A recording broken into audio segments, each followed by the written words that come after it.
73.1 million daily active users. This has cemented Reddit as one of the most highly used platforms on the internet. A giant forum where you can find the answer to any of your questions. Reddit is a great tool where communities are formed, giving people a platform to express their opinions, help others, and even gather information. But with anything, there is always a dark side. We're going to explore that darker side of Reddit. The mysteries on the site that will get your wheels turning, and the same mysteries that have left viewers puzzled for years.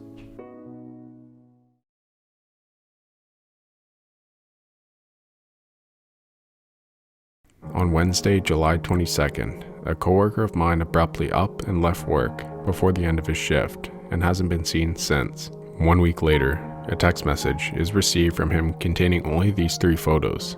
Does anyone recognize these locations shown in these photos? I work at a lab that makes prescription eyeglasses in Northern Ohio.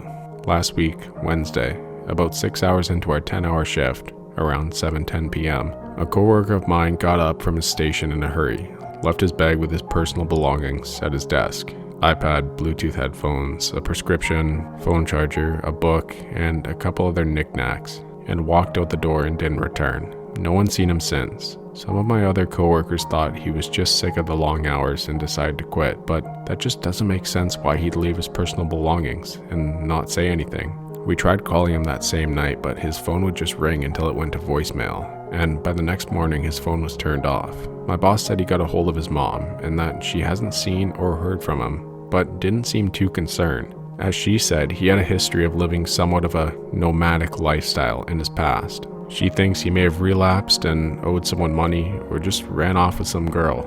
Apparently, they aren't very close and don't have the best relationship. I know he had a history of drug abuse, but from everything I've gathered in the 2 years that I've worked with him, he had cleaned up his life after an arrest in 2014 or 2015 for drug possession and had been clean since. He always acted normal around me and seemed to be living a productive life. On the subject of the pictures, a couple days ago after work, I received a group text message that was sent to me, 2 of my other coworkers, and 6 other numbers that I don't recognize. It was from him and contained the 3 pictures I linked, no text. I tried calling, and it rang once, then went to voicemail. When I called again, it went straight to voicemail. The whole thing has me feeling very uneasy, and I don't know what to think. Does anyone here recognize the location of where these photos might have been taken? And then, at the bottom of the post, there's a link to his coworker's photos that he sent him. Before we look at the photos, it's important to note, this post was made on the subreddit r/RBI by the user SoothBB. Think of the RBI subreddit as the FBI of Reddit, where the great minds of Reddit come together to tackle real-world problems and solve mysteries. SoothBB made this post as a plea for help to the community, urgently trying to solve the mystery of where their coworker went. Now let's take a look at the photos that were linked.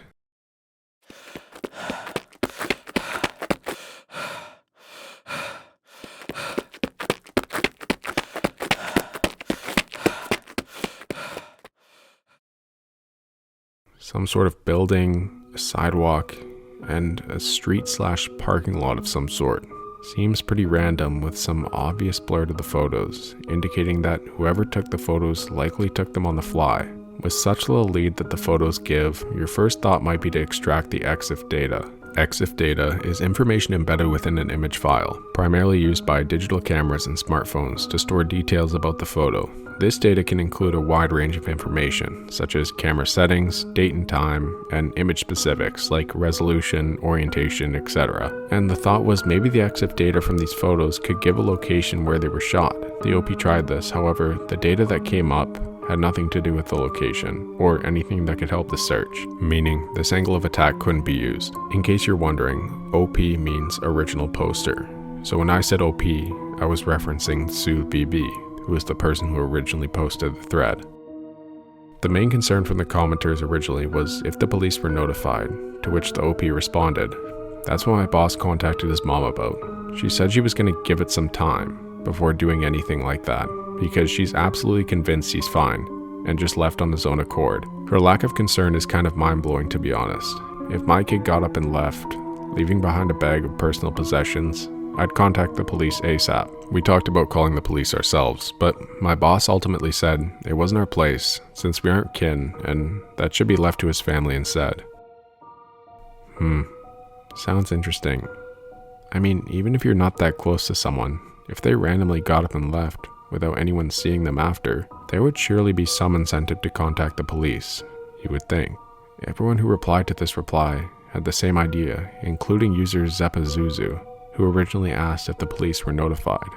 No, you should contact the police. Maybe the mom is crazy or whatever. If she doesn't want to contact the police, then no one will. You don't have to tell your boss about it if they don't agree, but you should go there and file a missing person report. I have to agree with Zeppa here. Someone should have contacted authorities if no one was taking concern to it. You could have no idea what is happening to that person, who they are with, and where they are. An update was actually made to this case. Now, keep in mind, this update came 4 months later. I posted here back in July about a coworker who up and left during his shift, leaving behind several personal items and not telling anyone where he was going. The next day, me and several other people received a text message from him containing 3 blurry pics of an unknown location.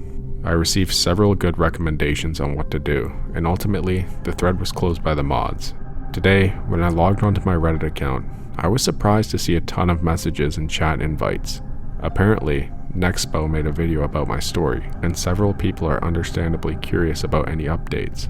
I wish I could say we found them, or at least close up any loose ends, but I can't. Shortly after the thread was closed by mods, a police report was indeed filed. However, in mid-September, I was one of several people that were laid off from the lab we were working at, so if there were any updates on his case at that time, I'm not aware of them. I've done several searches of his name since I left the company to see if any media outlets reported on him, but I personally haven't been able to find anything. Understandably, many people were suspicious of my story, and I get that. But I assure you I've not made anything up, nor have I exaggerated details. I got some slack in the original post for not filing a police report. I realize now that even though nobody was willing to, I should have stepped up and done it myself. At the time, my perspective was that because I don't know this guy on a personal level outside of work, it really should be up to someone closer to him to do that. But rest assured, a report was filed. I'll try to answer any questions you guys have. Now we have more information knowing that his coworker has been missing for 4 months. A police report was made, which is a good start, and the OP had been laid off from his original job. He's done several searches of his coworker's name and hasn't been able to find anything. So, I guess this case has gone cold. Or has it? An interesting theory was proposed in the comments by user aka Ryu, stating, "I know this might be a bit far-fetched, but could your former company and boss somehow be involved? The guy disappears from work. Your boss tells you you shouldn't worry about it, takes his belongings, and refuses to access them to help find the guy. Then your boss says he filed a report, but apparently he never did, if the name doesn't come up in the database. And finally, knowing you are investigating and possibly asking too many questions or drawing too much attention on the case, he fires you and never contacts you again about the case. I mean, also, how did you get the mother's phone number? And are you 100% sure it was his mother?" Now this is an interesting take that no one else seemed to propose. It does seem to line up in some aspects, but then again, the other question would be, what would the motive of the company even be? What would his coworker had to have done to get the company/lab to make him disappear? Although I do like the theory, it does seem pretty unlikely. Let's go back to those photos, which seem to be a missing piece to the puzzle. What could be the reason for these photos? Users Mashed Potatoes and Magzilla the Destroyer came up with similar theories that probably make the most sense. My phone has a feature where if I hit the lock screen button 3 times really fast, it'll send a series of 3 photos to whatever contacts I've approved. The phone I just got will send 3 from the front camera, 3 from the back, and I think a couple seconds of audio recording. It's for emergency situations. My old phone would just send 3 from the front-facing camera. Is it possible that this is what's happening? Now, that is starting to make sense, given the obvious motion blur from the photos, meaning he probably took them in a hurry. That leaves the door open to 2 options. Either their coworker sent it by accident, or they really are in trouble and need help. If they were in trouble, Could aka Ryu's theory be tied to it about the company being behind it? Were they kidnapped? Did they leave on their own accord? Was the coworker's mom affiliated, given she showed such little concern? This unfortunately won't be answered until we get an update from the OP, but like I said prior, that does seem unlikely given that it's been 4 years since the last update. I just hope that Soothe BB's coworker is okay, but for now, we unfortunately don't know the answer to this mystery. Let's stay on the RBI subreddit and take a look at the next case. Is my Airbnb haunted or am I being watched? I travel most months out of the year, and I just last night landed in Lima, Peru for an extended stay. I got a pretty fancy Airbnb in a nice location on the ocean. It had really great views, and I've already paid $750 for this month to stay here. It is an apartment with a room, with 2 tables on opposite sides of the room, a bedroom with a locking door, and a bathroom, which you can only access through the bedroom. It also has a balcony with a sliding door that leads into the main room that can be locked. I arrived last night, and some weird things have started to happen since I got here. When I came in the apartment after my run this morning, I locked the door and I set the keys on the counter. I 100% remember doing this.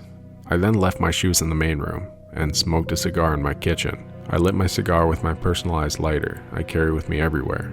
I then went and took a 20-minute shower. Then, weird thing number 1 happened. When I came back to the main room for my shower, I went to get my lighter and it was gone. I looked everywhere for it, but I was really confused because I know I left it on table number 1. After looking everywhere, I finally found it on the other side of the room, on table number 2, which I haven't even sat down at since coming to this apartment. I thought it was super weird, but I tried not to freak myself out over it. Then, weird thing 2 happened. I then went to get my keys so that I could go get some food. I got to the kitchen counter and they are gone. This, in conjunction with the moved lighter, starts to freak me out. So I looked literally everywhere.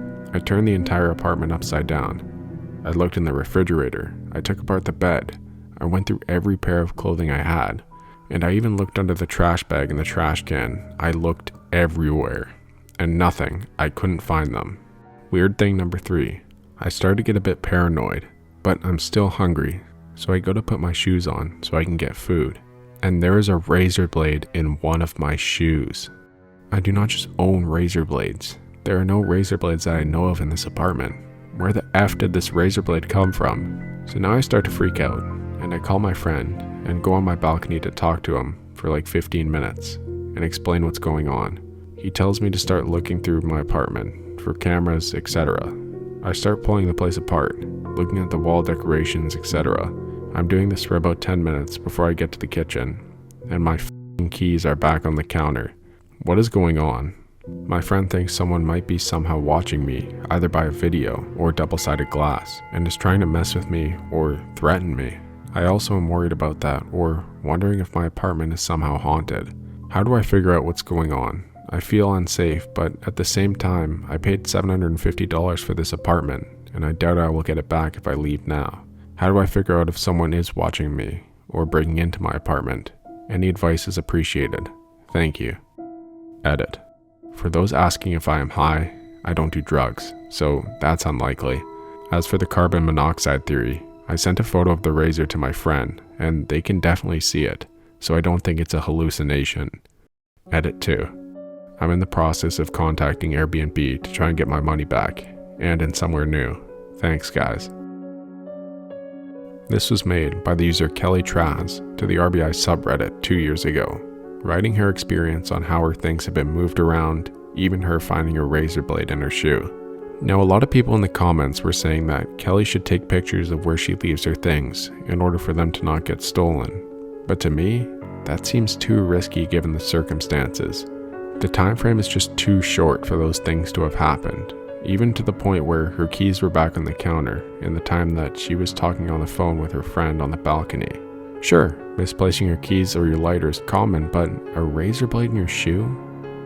There's no cover-up for that. Without any weapons, she is essentially a sitting duck in that Airbnb, especially considering that it is very likely someone is in her Airbnb or has direct access to it, given the events that took place. Nope. You need to get the hell out of there ASAP. You took a shower. Instantly, keys went missing. And razor blade in your shoe? Think now, if someone happened to enter your apartment, what would you do to escape? Either grab your keys or put your shoes on and run. Think harder. Your keys are missing. Next instinct, to get your shoes on and run. Well, guess what? Razor blade's gonna cut up your foot and you'll probably drop to the floor in pain and unable to run. Perfect chance for whoever's with you to grab you and do what they're planning. Get out of there. Probably even call the cops as an escort. This comment was made by the user paranoid_for_life, and what they wrote does make sense when you think about it. The razor blade seemed to most certainly be a trap. Think about it. Whoever was messing with her wanted to make their presence known. Their plan could have been to try and scare her with her things being moved, or hide them to make it so she couldn't access them, then have her foot cut in the shoe, making it so she couldn't run away. But again, that is just a theory. Obviously, there were comments asking Kelly if she had just overlooked where she put her keys in the first place. User BZ237 wrote, "That seems like a really short period of time, and a big risk for someone to get your keys on the counter, not to mention very easily caught as you are moving around the place, frantically searching. You sure you didn't just overlook them? Also, why would this person go through this much risk just to put a razor blade in your shoe or move your keys? You might just be tripping out a bit and or sleep deprived." To which Kelly replied, "I completely understand why you would think that, as I also think it's pretty crazy in a short period of time. And I slept a normal amount of sleep last night, 7 hours. I also know the keys weren't there because when I called my friend, I literally was looking at the kitchen counter, explaining how they were missing. And I came back inside with my friend still on the phone and saw they were there. Also, I'm not really sure how I can imagine the razor blade. It wasn't there when I took my shoes off, and it was there when I put them on.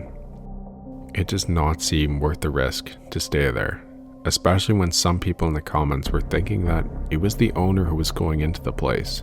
I understand she paid a lot, and it would be hard to get the money back, but your life is worth a lot more than $750.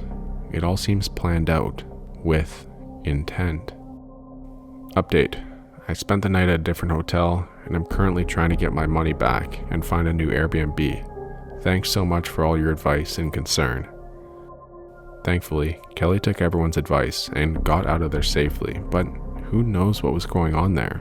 Was it a trap? If it was it the owner or someone else? What were their intentions? I guess we won't know the answer, but let's just be happy she got out of there safely.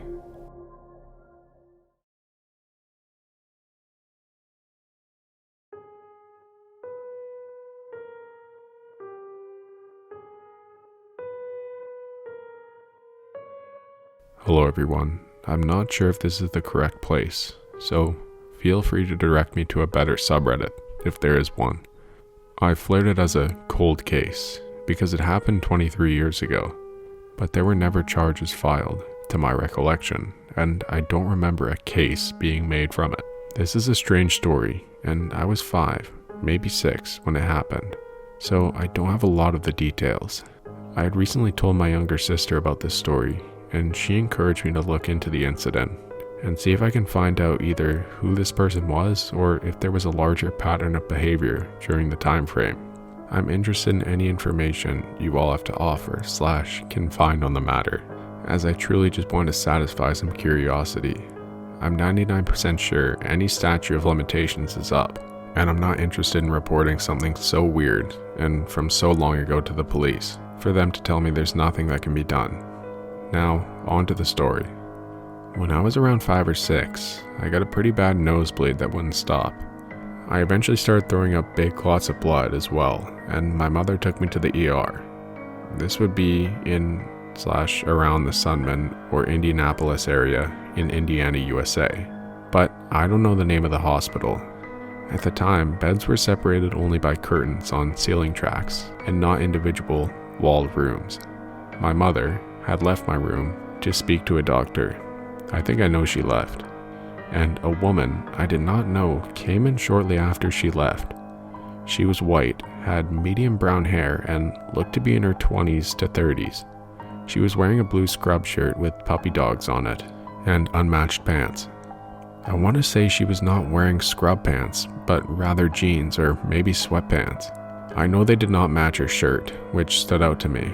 The other nurses and doctors I saw only wore solid colored scrubs and were all matched. She said she needed to take some blood and pulled the tools to do so from her scrubs pocket. Not a phlebotomy cart. She stuck me and started drawing blood, somewhere around 5 to 7 vials of it, but potentially more. On the last vial, we heard my mom and doctor coming back towards the room. She hurriedly ripped the tube from my arm before the last vial was full. It spilled some blood, and she did not give me a band-aid or gauze. She just left me bleeding and shoved everything back into her pocket, then ran from the room. She ran to the left, and my mom and doctor entered from the right. The doctor said a nurse would be with me soon to draw some blood and run some tests. I told him a lady had already taken my blood, and he asked what she looked like and where she went. I described her. He turned wide-eyed to my mother and said, "She doesn't work here," and ran out of the room to the left. I heard some loud voices. There was a lot of commotion, but I don't remember anything past that point, other than just feeling dizzy, and now scared that some strange woman had my blood. I've never been able to find out what the hell happened, who this woman was, and if she was ever caught. If this type of thing was happening across the country at the time, I have no idea. Let me know if there's any other information I could provide that might make it easier to find out what happened to my blood. Edited a typo, and to add, my mother is not a great source of information when it comes to my early life, or her life, or anything really, as she has had some of her own issues. Several years ago, when I was a teenager, she confirmed the details I remembered, then refused to talk further about it, and asked me not to bring it up again. She claimed she did not remember the name of the hospital, the name of the doctor, or other details I was asking for at the time. Well, that's odd, and scary to say the least. This was posted by the user PageantPrincess22 3 years ago, again, in the RBI subreddit, and this post definitely caught some traction, with varying theories and opinions on the matter. A few theories were posed in the comments, including a comment posted by user Lapislaya, probably wanted clean blood for a drug test, to which the OP responded with, "I had that thought too, but some others have pointed out that wouldn't have really worked out for her. Thinking more on it, I don't think a parole officer or other supervisory person conducting the test would accept pre-drawn vials from the addict themselves, unless maybe they plan to switch out the vials somehow. That said, drug addicts are known to do some weird stuff." When you think about this logically, the OP's response does make sense. They're not going to allow you to bring in pre-drawn blood for a drug test. But then again, maybe they found a workaround. Other theories proposed were that the OP was adopted and it was a biological mother trying to steal blood for a paternity test to prove that it was their kid. But the OP responded saying that they have seen their parents' names on their official birth certificate. To draw blood isn't that easy. She must have had training of some sort. Interesting. Sounds like from the doctor's reaction, they knew of her and her antics. Most likely a mentally unstable person posing as a hospital employee with some odd notions of being a nurse. If you know the doctor's name, try looking him up and asking him. Try reaching out to the hospital to ask. Now, this seems like it could be the most reasonable explanation, but I really couldn't tell you why this happened. For me, this story seems so odd that there couldn't be a reasonable explanation for it. We aren't going to know why this happened until there's more information from the OP, although I believe that the OP's mom knows what happened. Have you asked your mom about it? She's confirmed the details I remember, but won't talk about the rest. I think she feels guilty for leaving me alone. Well, we won't know what happens unless the OP gets info from their mom, or some other source, then updates the thread. But regardless, this case is still quite creepy and concerning, and remains unsolved.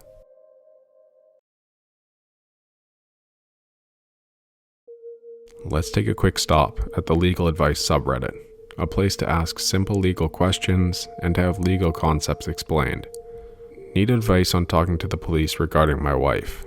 My wife has not returned home since she went out shopping late Saturday. It's getting to the point where I should call the police to file a missing persons report, I would like to be as helpful as possible when speaking to the police, but want to avoid triggering any suspicion about me. I hear a lot of stories of husbands being falsely accused when something happens. Should I only give them information in response to specific questions? Is there anything I should not bring up? I'm planning on contacting the police tomorrow morning. I can't postpone much longer as I'm getting messages asking about her, and don't want to say anything to her friends or family until I file the report first. I now realize that I should have talked to her friends and family first, but at this point, I don't want to explain why I didn't file a report yet. This was posted by the user Concerned Hubs over 9 years ago, and I know what you're probably thinking, and the comment section probably agrees with you. So where'd you hide her body? Seriously, just from this fucked up post, I think you killed her. This is, if true, one of the most fucked up posts I've seen on here, and that's really saying something. Your wife disappears for 48 hours, and you have not yet contacted authorities, when most people would do it within a few hours. You haven't contacted her friends and family to ask if they've seen her, or to let them know there's a problem.